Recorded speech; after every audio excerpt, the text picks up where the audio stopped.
Métro, boulot, gynéco.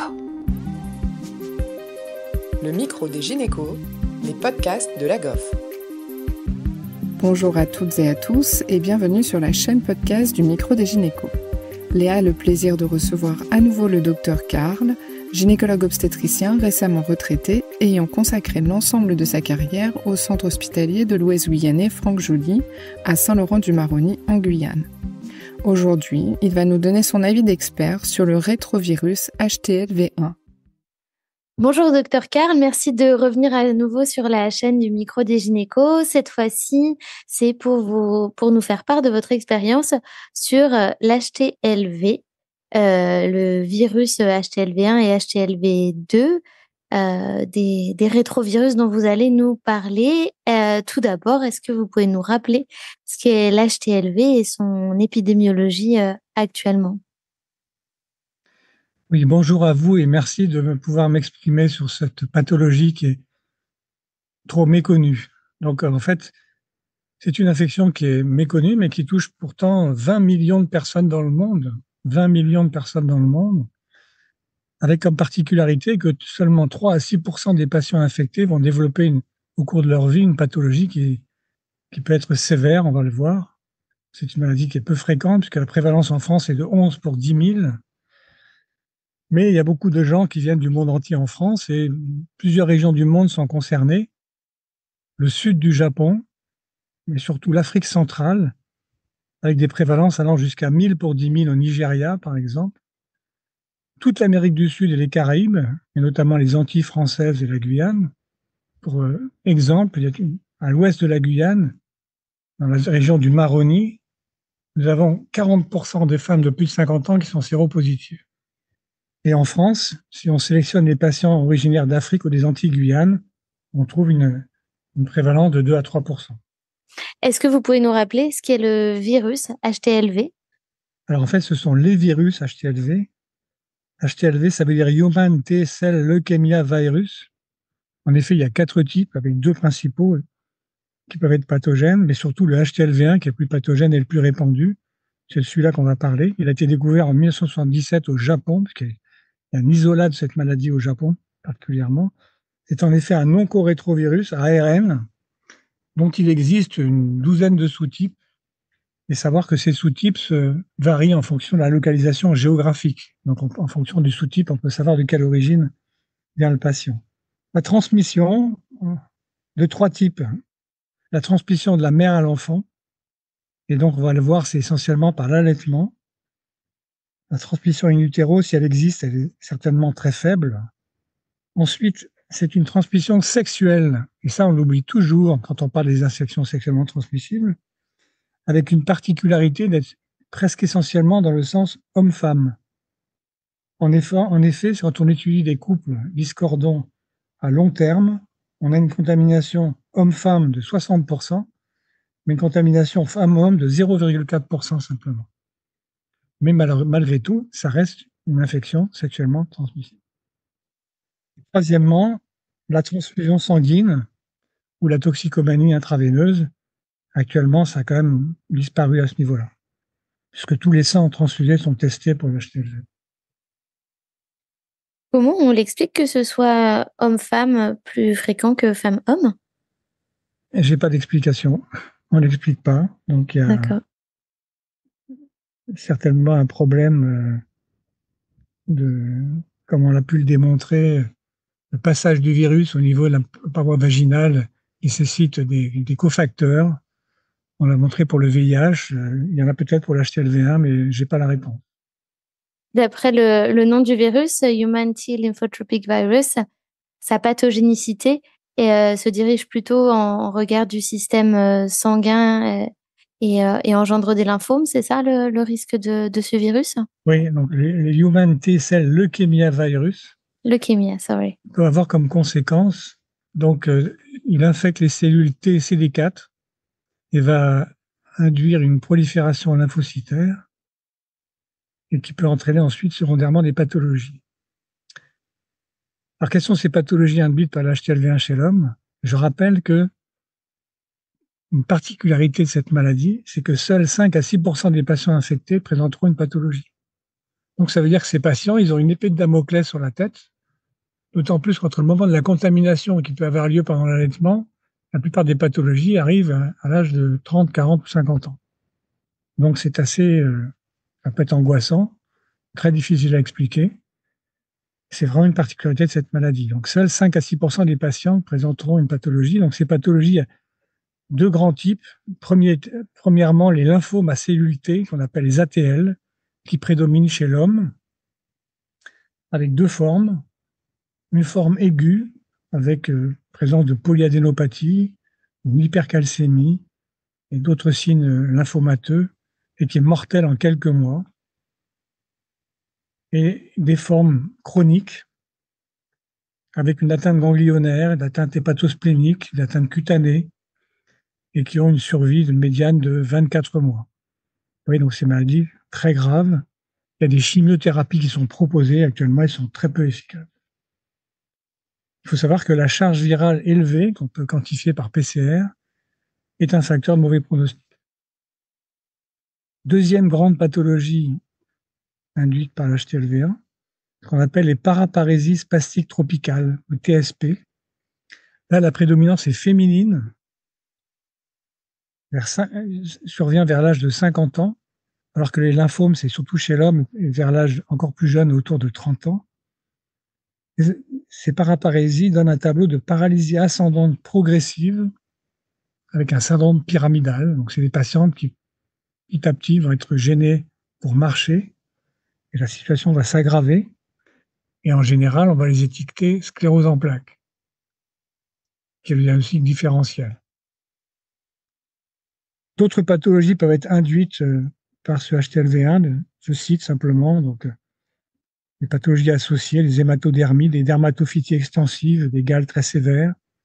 Une pathologie tout à fait particulière qui a été bien étudiée en Guyane et qui est importante chez les gens qui vivent en milieu à risque outre-mer, c'est la présence d'anguillules. L'anguillulose, on le sait, est une parasitose intestinale qui peut flamber en cas de déficit immunitaire. C'est pour ça qu'on doit les rechercher avant chimiothérapie ou avant corticothérapie. Et là, chez l'HTLV1, c'est quasiment un marqueur de l'immunodépression à rechercher systématiquement. Et donc concernant, donc c'est une infection qui peut être latente, c'est ça? Quel est son impact sur la grossesse et son incidence pendant la grossesse? Alors là, je vais être très simple, ça n'a aucune conséquence sur la grossesse. Donc il n'y a aucune étude n'a montré d'incidence sur le bon déroulement de la grossesse et sur le fœtus. Donc l'HTLV1 n'est pas plus sévère pendant la grossesse n'est pas compliquée par l'HTLV1, il n'y a pas de malformation, il n'y a pas de fausse couche, pas d'augmentation de prématurité. Le seul problème, si on parle de la grossesse, c'est le problème de la transmission materno-infantile. Les premières études, en effet, montraient une transmission mère-enfant globale autour de 25%. Alors, quel type de transmission? La transmission verticale in utero, elle existe peut-être, mais à un taux très faible, peut-être dans les cas de transfusion materno-fétale. Certains auteurs l'ont estimé à 0,5%. Et ça pose quand même le problème des amyosynthèses. Il faut se poser la question. On a pu démontrer qu'il n'y avait pas de rôle protecteur de la césarienne. Et on peut quand même signaler qu'il vaut mieux éviter les gestes invasifs pendant le travail, notamment électrode de scalp, pH, qui pourrait entraîner une contamination fœtale. En fait, le sujet, c'est essentiellement la transmission postnatale liée à l'allaitement maternel. En effet, on a pu démontrer, il y a eu beaucoup d'études faites en Guyane et au Japon, que le virus était en très grande quantité dans le lait maternel, plus qu'ailleurs, que ce virus était facilement absorbé par l'intestin du fœtus, du nouveau-né.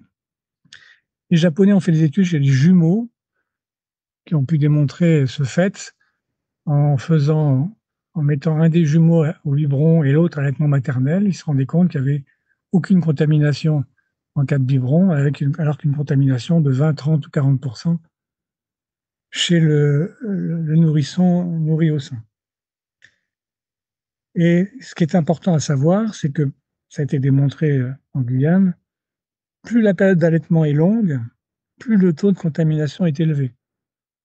Également, plus la charge virale est importante, plus le taux de contamination est élevé. Quant à la période d'allaitement, on a estimé que le taux de contamination était autour de 3% pour un allaitement de 3 mois et qui se situe autour de 20 à 40% pour un allaitement de 1 an. Et donc, concernant le dépistage de ces patientes, comment ils s'organisent?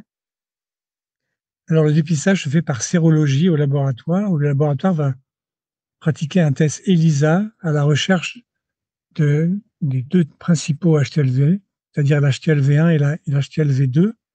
Et ce test en ELISA doit être confirmé par un Western blot. Et il existe également la possibilité de faire une PCR. Donc, à quel moment est-ce qu'il faut dépister ce virus? On voit qu'il y a quand même un risque pendant la grossesse qui est lié à la transmission. Est-ce qu'il y a un intérêt à un dépistage en début de grossesse? Voilà, absolument. Moi, il faut savoir qu'aux Antilles-Guyane, c'est un dépistage qui se fait depuis 30 ans. Ah d'accord. Mais malheureusement, les Antillais et les Guyanais qui accouchent en France, ils ne sont pas dépistés. Ni les Africains, ni les Japonais. Donc, d'abord, le diagnostic, ça se fait par sérologie. C'est un test ELISA, qui doit être confirmé par Western blot. Et on peut également faire une PCR pour avoir une charge virale. Donc, le dépistage, il devrait être proposé à toutes les patientes originaires des zones à risque qu'on a citées tout à l'heure, Antilles-Guyane, Caraïbes, Amérique du Sud, Afrique centrale, Japon. Un dépistage qui est complètement oublié en France. En effet, c'est une maladie qui est peu connue en raison de la latence importante qu'il y a entre la contamination et l'apparition de la maladie. Mais je voudrais insister là-dessus, c'est que ne pas y penser, c'est condamner 5% des enfants contaminés alors qu'il existe une prévention efficace. Il faut avoir ça à l'esprit. Également, y penser, ce qu'on ne fait jamais, dans les bilans des IST, puisque c'est une maladie sexuellement transmissible. Les gens que j'ai connus, plusieurs cas de transmission par ce biais-là. Donc, pour la prise en charge, quand on a fait un dépistage positif, il faut confirmer par un deuxième prélèvement, Western blot plus PCR. Il faut informer la patiente, mais alors là, c'est très compliqué. Surtout si c'est une patiente étrangère qui ne parle pas bien le français, mais faire comprendre aux gens qu'ils sont porteurs d'un virus, ils ne sont pas malades, ils ont 95% de chances de ne pas l'être, mais 5% de chances d'avoir une maladie grave, que malgré tout, s'ils peuvent le transmettre à leur enfant s'ils allaitent, c'est pas très facile à faire passer comme message, d'autant plus que le message qui est reçu en premier, c'est que j'ai pas le droit d'allaiter, donc c'est le sida. Donc il faut bien faire la différence entre HTLV1 et le DIR et le VIH, et essayer de faire comprendre aux patients que ne pas allaiter, ça permet de limiter cette contamination, et donc de supprimer l'allaitement si possible, ou alors au pire, le limiter à une durée assez courte, 1, 2, voire 3 mois. Également, il faut parler de rapports protégés, ce qui n'est jamais fait. Faire une enquête familiale, savoir si le partenaire de la patiente est positif, savoir si ses autres enfants sont positifs. Faire un bilan biologique de base, une numération, une calcémie, LDH, recherche d'anguillules. Ça permet de situer la patiente si elle est dans une phase chronique ou préleucémique. Et ensuite, éventuellement, faire un suivi sérologique de l'enfant, sachant que les anticorps de la mère vont persister chez l'enfant pendant 7 à 8 mois. Voilà, pour conclure, je dirais que c'est une maladie qui est oubliée, car elle concerne des populations peu informées, avec une pathogénicité retardée et aléatoire, donc ce qui est quand même très particulier dans cette maladie. Et c'est également une maladie qui ne devrait pas avoir d'avenir sur le territoire français si un dépistage ciblé permettait d'en interrompre la transmission. Et l'exemple des Japonais, où il y a donc une île du Japon où il y a eu un isolat de cette maladie qui s'est formé, ils sont en train de faire disparaître cette maladie, puisque la transmission est passée de 20% à 2% en une génération, en supprimant l'allaitement.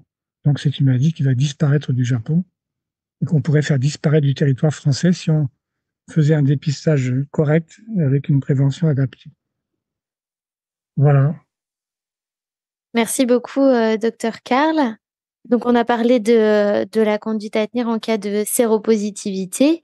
Est-ce qu'il y a, une fois que le diagnostic est fait, est-ce qu'il y a un traitement à cette maladie? En cas de séropositivité isolée, sans signe clinique, sans signe biologique, il n'y a aucun traitement à proposer. Aucun traitement n'est efficace. Simplement, il faut entamer avec son médecin traitant une surveillance pour voir si une des maladies précitées se développe ou non. D'accord, donc c'est après une surveillance peut-être annuelle au long cours. Ok. Merci beaucoup, docteur Karl, en tout cas pour cet épisode sur l'HTLV1. C'est vrai que c'est une pathologie auquel on n'est pas du tout sensibilisé, je trouve, en métropole. Et effectivement, c'est bien dommage. Vous savez ce qui m'est arrivé il y a 2-3 ans? Un jour, je vois un monsieur arriver, il me dit qu'il était enseignant en métropole. Il me dit, voilà, je suis né à Saint-Laurent il y a 28 ans. Récemment, j'ai donné mon sang, on m'a trouvé que j'étais HTLV1 positif. Je me suis renseigné, ça peut donner des lymphomes. Si jamais je suis malade, je porte plainte contre vous. Parce que vous n'avez pas empêché ma mère d'allaiter. Mais vous ne saviez pas vous l'avez pas dépisté, c'est ça? Non, mais à l'époque, c'était il y a 30 ans et on ne pouvait pas arrêter l'allaitement. D'abord parce qu'on ne savait pas encore bien, puisque beaucoup d'études ont été faites à Saint-Laurent-du-Maroni où je travaille, dans mon service, et au Japon. Et deuxièmement, c'est qu'à l'époque, la situation des gens faisait que si on arrêtait l'allaitement, c'était condamner les enfants, parce que la situation de ces populations était telle qu'ils ne pouvaient pas préparer les biberons, quoi. Ça devrait être un dépistage obligatoire pour autoriser l'allaitement, finalement. Oui, ben c'est ce qui se fait chez nous. C'est ce qui est fait dans les lactariums aussi, d'ailleurs. D'accord. Mais pas actuellement de manière systématique en métropole. Non, je pense qu'en métropole ou à Lille, par exemple, vous pourriez faire un dépistage ciblé. Comme vous faites bien du dépistage néonatal de la drépanocytose chez les jeunes, de façon ciblée, même si maintenant c'est devenu généralisé. Mais pendant très longtemps, ça a été ciblé chez les nouveau-nés. On peut très bien faire un dépistage ciblé sur des populations à risque pour l'HTLV1. Quand vous avez une patiente antillaise, vous lui faites une électrophorèse d'hémoglobine pour dépister la drépanocytose. Bien sûr. J'espère. Oui. C'est pareil pour l'HTLV1. Voilà, merci en tout cas de nous éclairer vraiment sur ce sujet. Merci à tous de nous avoir écoutés aujourd'hui. Rendez-vous la semaine prochaine pour un nouvel épisode.